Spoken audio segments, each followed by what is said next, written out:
Welcome again to the second part. In this part, we are going to start with the using of the GUI and to see how we can create our G-frames by using the Netbeans. To do that, we are going to go through an example.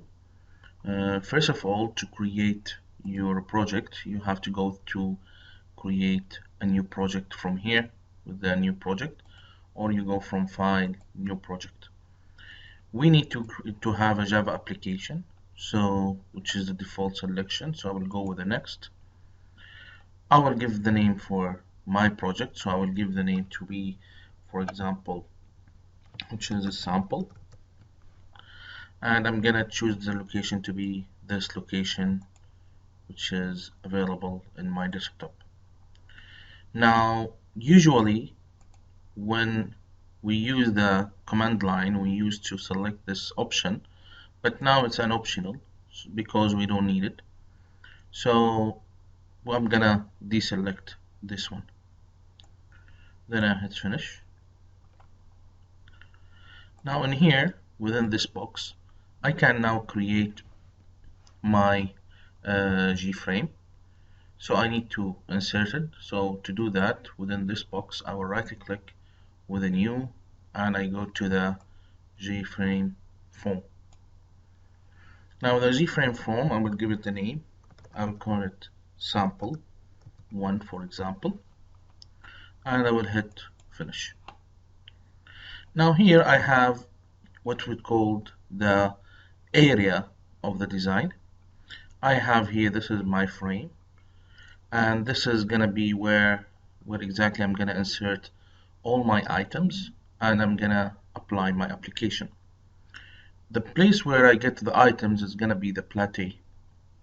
So here within the plate, you can see that all the items which is available to you is gonna be in here.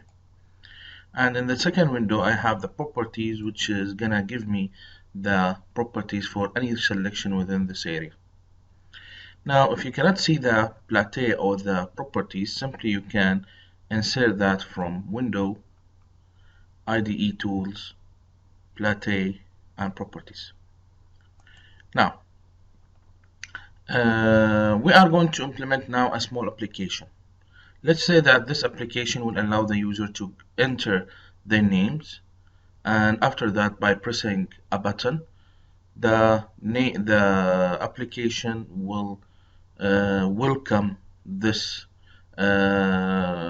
user, or welcome this name by saying hello and followed by the name. Now, just before we start with this, I would like to give an advice. Whenever we would like to create any design, it's a good idea to have the following. First of all, we have to design the interface. We need to, by designing the interface, we need to add the items and place them within a frame. We need to change the item properties, like the font, the color, etc. Then we assign the variable names for the items. It's optional, but it's more efficient, especially for active items. At the end, programming the application, which is define the action in the program, which is going to be very essential. Now, we are going to start with the first one, which is doing the design. So in my design, let's say that I need a label.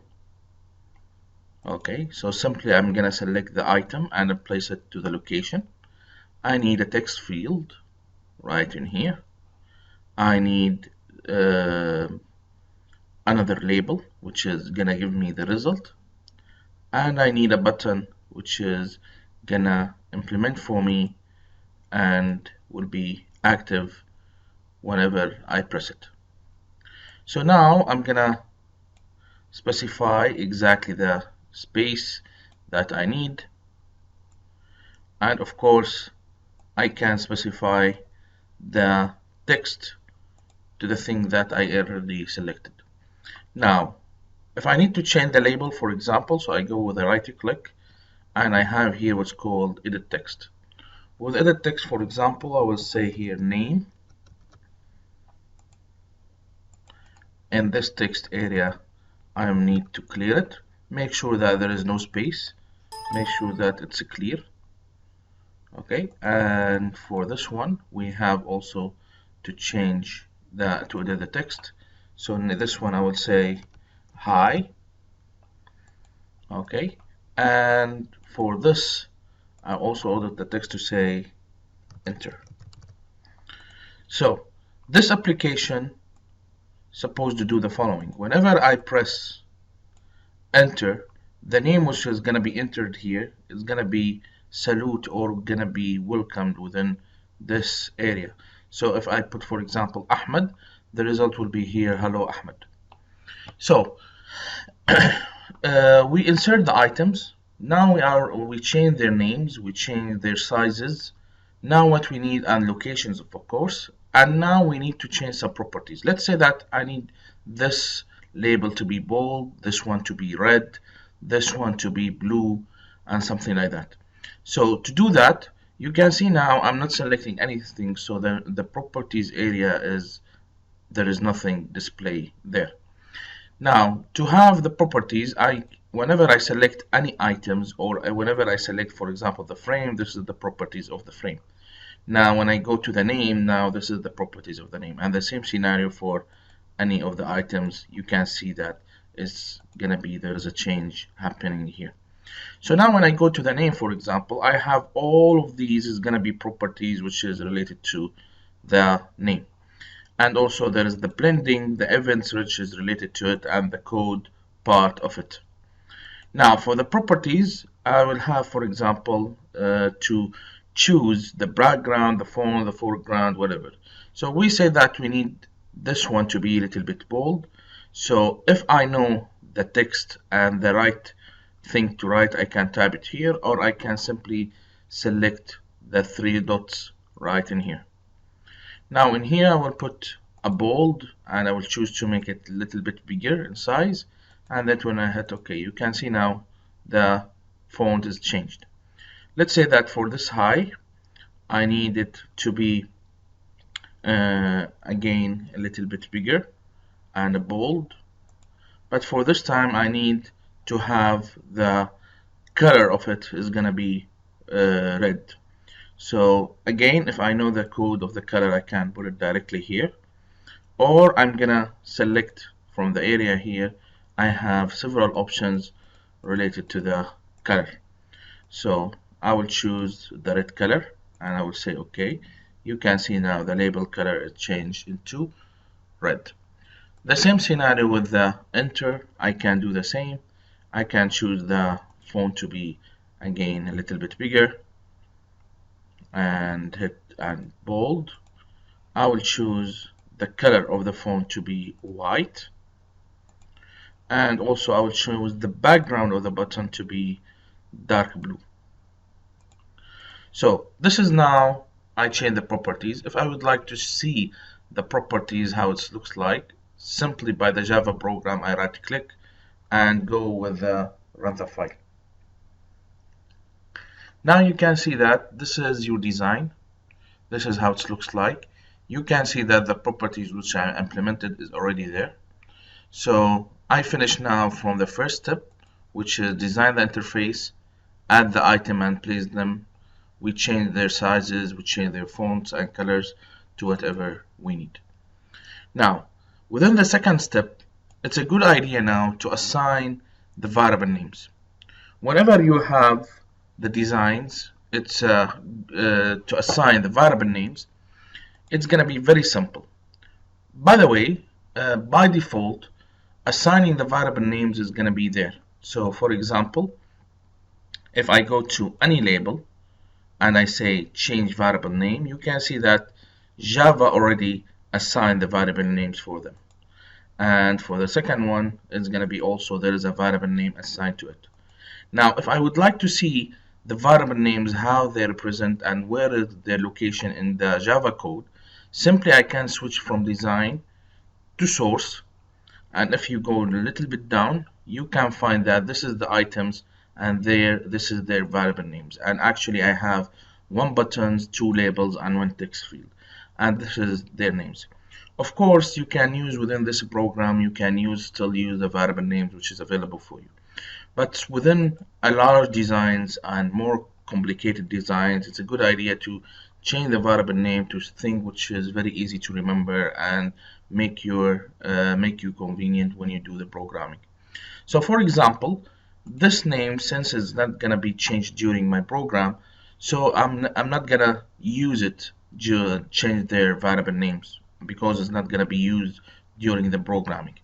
While for this field, I'm gonna get the value, so it's gonna be active during the program. So it's a good idea to change the variable name for it.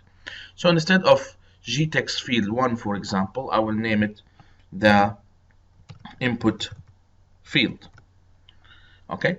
By the way, for the name, you can choose whatever you like, but you have to keep in mind that this is going to be a variable name, so you have to use a valid variable name. Like for example, you cannot start with a number when you do the naming. Now, I also gonna change this one because this one will be changed when it will be active when we run the program. So I will call it, this is gonna be my output label. Here also this button, I'm gonna use it during the program. I'm gonna call it enter B. Now the variables, you can see that the variable name that I entered is already changed here, and now I'm ready to do the program. Now to do the program, what I need to do is to get the text which is I put it here, save it within a string, and then I'm gonna change this one. Now if the user here put the names many times and keep changing, nothing will be changed unless I'm gonna press this point. So the action will be taken whenever I press the point. So this button is gonna be the one which is responsible to take actions. This is why I'm gonna double click on the button. This thing will be creating when I'm double click. It will the NetBeans will create for you this method, which is enter B action perform, which means when I'm performing an enter to the button enter B, this is exactly what will be done. So whenever the user will press enter, it will be directed to this method. So now within this method, I know that the text field, I'm gonna get the text which is available from the user. So I will say from the user is gonna be equal to input field dot get text. Now you can see that the get text is returning for me a string, so this is why I don't need to change it to any other format. So the text which is available for me, I'm gonna take it and place it within this. Now it's a good idea and a good practice to try to see what exactly input F, which is the text field, what exactly the actions you can get within it. And here it will, if you go within any of the method, it will tell you exactly the description will give you exactly what the method will do. So here again, we need the got text, and now within this one, the user string which will be entered in here. Now after that, I'm gonna use this one not to be just to make it easy for you. I will name it as a name. So the thing that I'm gonna enter, this is gonna be the name of the user. Now I'm gonna display this name within this label, which we name it as output L. So I will say output L dot set text. Now the text which I'm gonna enter, I'm gonna take the name and place it in here, but before that I'm gonna just simply say welcome to this name. Now when I hit save and I hit run for this program, you can see that even if the user put many names and remove them, nothing will be changed unless I press the enter it's gonna be changed to welcome Khalid. And you can see whenever I press this one, the text will be removed, will be actually read from this area and assigned to name. And this name now as a string, I can use it whenever I need. So now I use it actually to assign to the text, which is for the output L, which is this one. Maybe the user will say, do I need really to have this label? Can I remove that? You can simply remove it by the text, or you can do that as a programming wise. Just to keep in mind that this is here we're using a class, and the name of the class, for example, is sample1. And here we can see the constructor of this class.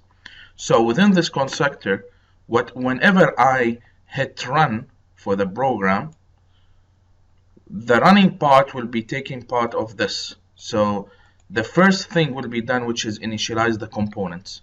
So if I would like to do some initialization in the beginning, I can simply change whatever I need in here. So for example, let's say that for output L dot set text, I need it to be empty whenever it's loaded. So now when I hit run, you can see that there is nothing displayed here. But later on, when I enter the name and press enter, the name now will be entered. So it's a good practice to try this one, and I hope that is going to be helpful